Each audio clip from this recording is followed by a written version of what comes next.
What is good, guys? It's Ray J back with another video, and in this I want to break down what's happening with Tesla SPY and a couple of other tickers. I'm going to break down what's happening with the overall market moving forward and some very important factors involving the markets, and how things are looking, in my personal opinion, at least for Tesla going into next week.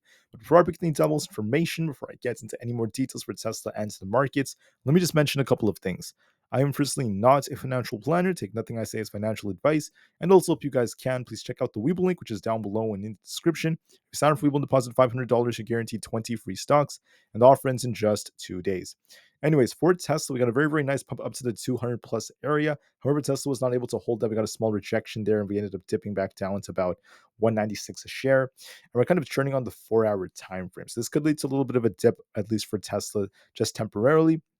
However, even if it does get a little dip, Tesla's going to be completely fine, because what's going to matter more is not what happens, with technicals for now, but what's going to matter is going to be deliveries. Deliveries will cause a very, very big move for Tesla that's coming out next week, likely on July 2nd.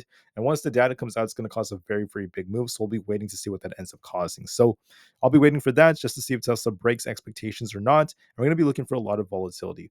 Now, one thing that is also worth noting, at least for the markets, is that we just saw the last trading day, at least for the equities and other markets, at least for the second quarter of this year. That's also the first half of this year. And we can see that the S&P 500 closed a little bit lower today, but the AI trade drives a 14.5% gain in the first half of 2024. That's very important, because right now we're seeing the market shifting in terms of sectors. We're not really seeing tech as strong as it was before. Tech has been approaching all-time highs, but we're seeing a little rotation right now, and we're going to be watching to see what happens, at least as we progress going into next week.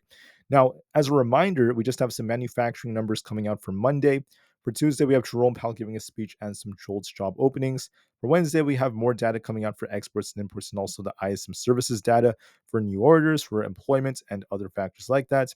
And then for Thursday, July 4th, there's not going to be day trading for an Independence Day here in the US. So there's not going to be day trading on Thursday. And then for Friday, we go back to our normal trading hours, as we have the unemployment rate coming out and other important data. But just remember, guys, it's the 4th of July week. There's not going to be trading for July 4th. That's why we don't really have too many earnings coming out for the week. It's going to be a short week. But I want to remind you all that for July 12th, which is about 2 weeks from now, that's when we have very important earnings starting. That's when the big bank earnings start coming out. And the earnings season officially starts to kick off the week after next week, starting once again, very, very soon. So we have like JP Morgan Chase and the others starting on July 12th. So keep that in the back of your mind. Sentiment right now is more in the fearful side, kind of getting close to neutral. We'll be watching to see if this shifts. Momentum is still extremely greedy, and we're seeing other shifts right over here in terms of puts and call options, and market volatility still in the neutral side.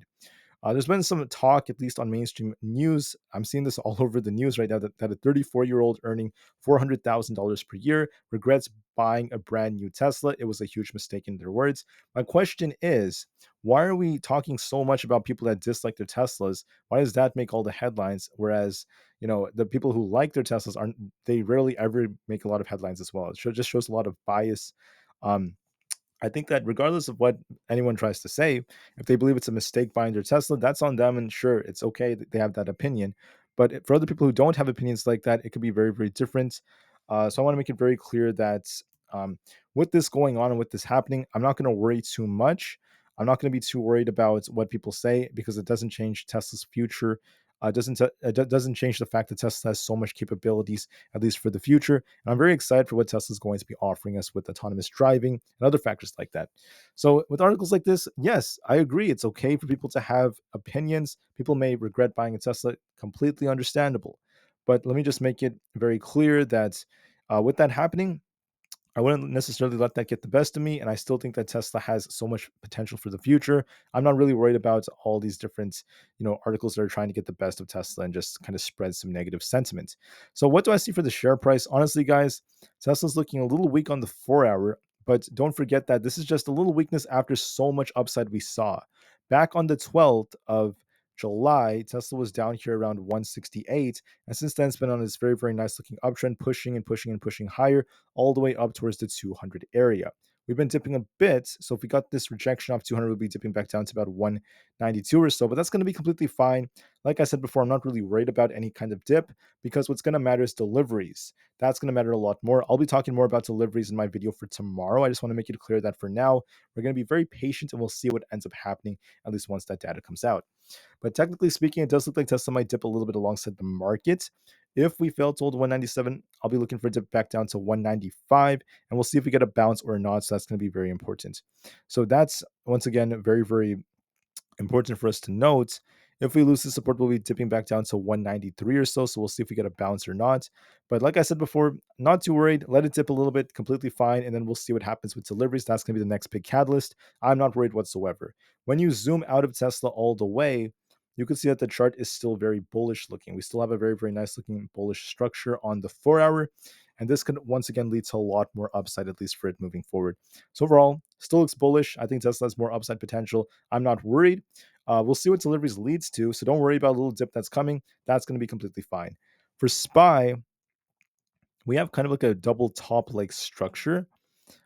This is once again showing some signs of weakness.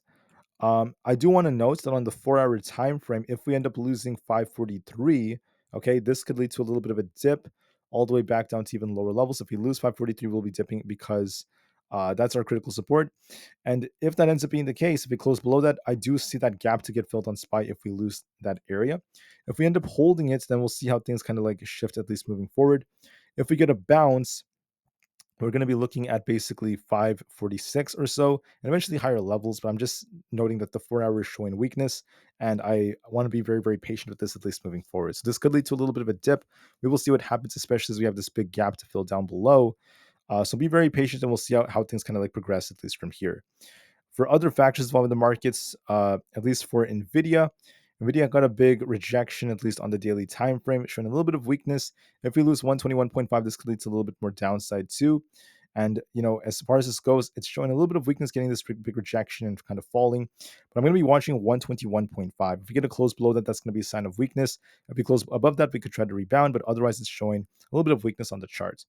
For Bitcoin, we're falling on the daily chart, showing some weakness. This could be tipping all the way down to lower levels. We're going to be watching 60,000. If we lose that, I'll be looking for 58,000. And on the daily, or I'm sorry, on the 4 hour, we're looking kind of weak too. So I'm seeing some signs of weakness.